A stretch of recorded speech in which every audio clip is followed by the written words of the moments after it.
పిఠాపురం వర్మ వాత్సాయని సత్యనారాయణ వర్మ వారి గురించి కొన్ని మాటలు మీతో షేర్ చేసుకుందామనే ఉద్దేశంతో నేను మీ ముందుకు వచ్చాను.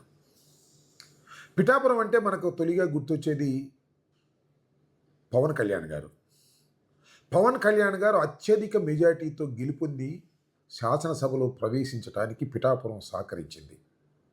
ఎందుకంటున్నానంటే ఇంతకుముందు 2 నియోజకవర్గాల్లో పోటీ చేసి ఓటమి పాలయ్యారు. కానీ కూటమి ఏర్పడిన తర్వాత ఆయన పిఠాపురాన్ని ఎంచుకున్నారు. కారణం ఏమిటంటే పిఠాపురంలో కాపులు చాలా అత్యధికంగా ఉన్నారు. చాలాసార్లు కాపులే పిఠాపురాన్ని రిప్రజెంట్ చేశారు. బహుశా అందుకోసం అనుకుంటాను పిఠాపురాన్ని ఎన్నిక చేసుకున్నారు. పిఠాపురంలో గెలవటం చాలా ఈజీ అని భావించారు. అంతకుముందు 2 సార్లు ఓటమి పాలైన వ్యక్తి చాలా ఆలోచించి పిఠాపురాన్ని ఎన్నుకున్నారు. అయితే పిఠాపురంలో పోటీ చేసే ముందు అక్కడ వర్మ, అంతకుముందు తెలుగుదేశం పార్టీలో ఉన్నటువంటి వ్యక్తి, చాలా కీలకమైన వ్యక్తి. వర్మ కూడా సామాన్యుడేమీ కాదు. వర్మ ఆ నియోజకవర్గంలో రెబల్గా అంటే ఇండిపెండెంట్గా నిలబడి 40,000 ఓట్ల మెజారిటీతో గెలుపొందాడు. 2 కాపు సోదరుల్ని ఓడించాడు. తరువాత తెలుగుదేశంలో చేరాడు. ఎందుకు ఈ విషయాన్ని చెబుతున్నానంటే వర్మ కూడా చాలా బలమైన నాయకుడు అక్కడ. అలాంటి వర్మ పోటీ చేసేటటువంటి నియోజకవర్గాన్ని పవన్ కళ్యాణ్ గారు ఎన్నుకున్న తర్వాత వర్మను తప్పించవలసిన బాధ్యత తెలుగుదేశం పార్టీకి వచ్చింది. అయితే వర్మను తప్పించడం చాలా సుఖమని అనుకున్నారు. ముఖ్యంగా పిఠాపురంలో పవన్ కళ్యాణ్ గారు కోరుకున్నారు కాబట్టి ఆయనకి ఖచ్చితంగా ఆ సీటు ఇవ్వవలసిందేనని నిర్ణయించుకున్నారు చంద్రబాబు నాయుడు గారు. అప్పుడు వర్మను బుజ్జగించారు. వర్మ, నువ్వు కంగారు పడవలసిన అవసరం లేదు, పవన్ కళ్యాణ్ గారికి సహకరించు, సహకరిస్తే నాకు రాజులు కూడా చాలా ముఖ్యం కాబట్టి శాసన మండలికి తొలిలోనే నిన్ను పంపిస్తానని బహిరంగంగా హామీ కూడా ఇచ్చారు. సరే, తర్వాత జరిగిన పరిణామాల క్రమంలో వర్మకి పవన్ కళ్యాణ్ గారికి మధ్యన అగాధం ఏర్పడింది. ఏదో ఒక విధంగా వర్మని తొక్కేయాలని. ఎందుకంటే చంద్రబాబు నాయుడు గారికి కుప్పం ఉంది, జగన్మోహన్ రెడ్డి గారికి పులివెందులుంది, కాబట్టి నాకు కూడా ఒక బలమైన నియోజకవర్గం కావాలి అనే ఉద్దేశంతో పిఠాపురాన్ని ఎన్నుకున్నారు. అక్కడ నచ్చరు చేయాలని నిర్ణయించుకున్నారు. కాబట్టి తన శత్రువులందరినీ కూడా తొక్కేయాలనో తప్పించాలనో ప్రయత్నం చేయటం అనేది చాలా సహజమైనటువంటి అంశం. ఎప్పుడు పిఠాపురంలో నిలబడ్డ పవన్ కళ్యాణ్ గారికి అది కంచుకోటలాగా తయారు చేసుకోవాలని, పార్టీ అధికారంలోకి వచ్చినా రాకపోయినా తాను మాత్రం శాసనసభకు వెళ్ళాలనేటువంటి ఒక మంచి దృక్పథంతో ఆయన అక్కడ పని చేస్తున్నారు. మంచిదే కాదని అనడానికి వీల్లేదు. కానీ వర్మను మాత్రం అన్యాయం చేసే కార్యక్రమంలో చంద్రబాబు నాయుడు గారు ఉన్నారు. ఇక్కడ గమనించవలసిన అంశం ఏమిటంటే చంద్రబాబు నాయుడు గారి వర్మకు ఎమ్మెల్సీ ఇచ్చారా అంటే ఇవ్వలేదు.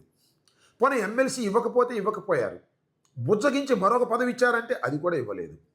చివరికి ఏం చేశారంటే వర్మ తెలుగుదేశం పార్టీ ఇన్ఛార్జిగా ఉంటే ఆ ఇన్ఛార్జి నుంచి కూడా తొలగించారు. ఒక విధంగా వర్మని బలిపశువు చేశారని చెప్పక తప్పదు. ఇది ధర్మమేనా అని అడుగుతా ఉన్నా. అఫ్కోర్స్ అనొచ్చు, కూటమి రాజకీయాలు మీకెందుకు, కూటమిలో వాళ్ళు కింద మీద పడతారో అని అనుకోవచ్చు. కానీ జరుగుతున్న అన్యాయాన్ని ప్రజల ముందుకు తీసుకురావలసిన బాధ్యత అది కూటమి ప్రభుత్వంలో అయినా లేదా మరొక చోటైనా చెప్పేటటువంటి ఒక నైతిక బాధ్యత మాకున్నదని నేను భావిస్తున్నాను. అందువల్లనే వర్మకు జరుగుతున్న అన్యాయాన్ని అందరి ముందు చెప్పాలనేటువంటి ఒక చిరు ప్రయత్నం చేస్తున్నాను. ఇదేదో వర్మను రెచ్చగొట్టడం కోసమో లేకపోతే పవన్ కళ్యాణ్ గారిని రెచ్చగొట్టడం కోసమో మాత్రం కాదు. చంద్రబాబు నాయుడు గారు ఇలా నమ్మించి మోసం చేయటంలో దిట్ట అని చెప్పడానికి నా ఉద్దేశం.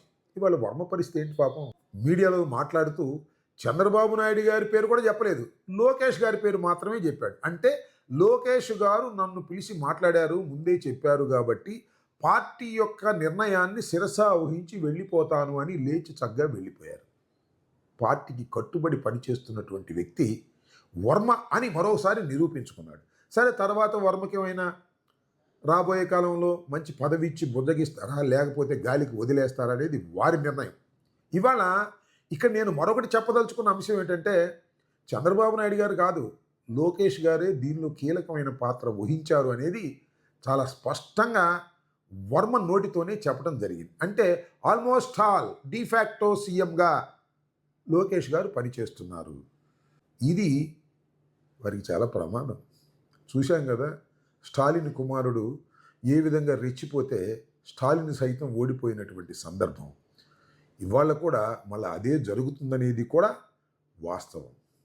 జరగబోయే విషయాలు ఖచ్చితంగా మీ ముందు చాలా స్పష్టంగా తమిళనాడు ఎన్నికల తర్వాత కనిపిస్తున్నాయనే విషయాన్ని ఇక్కడ గుర్తు చేయదలుచుకున్నాను. సరే, ఏది ఏమైనా పాపం వర్మ బలిపశువు అయిపోయాడు. ఇప్పుడైనా వర్మకి ఏదైనా మంచి చేసే కార్యక్రమం, ఏదైనా మంచి పదవి ఇచ్చి ఆయన ఊరట పరిచయ కార్యక్రమం లోకేష్ గారు చేస్తే బాగుంటుందని ఒక ఉచిత సలహా. పాటిస్తారా, పాటించకపోతారా, అది మీ ఇష్టం. ధన్యవాదాలు. What if you could claim a